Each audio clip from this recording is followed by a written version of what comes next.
My name is Patrick Bowling, and my team and I are responsible for pre-outage risk analysis and fleet model integration.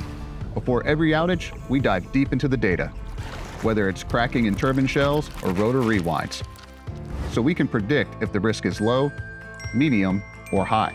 We use that insight to recommend the right scope to help ensure that we have the best plan for an outage. One example is our shell crack model, which informs both the duration of the repair and the resources we need on site.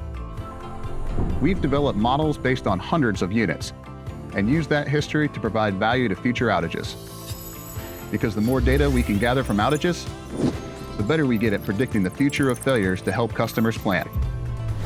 With our extensive data, we can narrow down the terabytes of information to the most likely scenarios, like a casing replacement or a rotor rewind, and help you guide your overall fleet strategy to a successful tomorrow. Ultimately, every piece of customer data enhances our model, making it possible to forecast when a repair or replacement strategy might be necessary.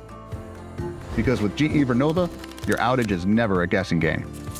It's backed by data, expertise, and the power of predictive insights. Predict, prevent, perform. Visit us online to learn more.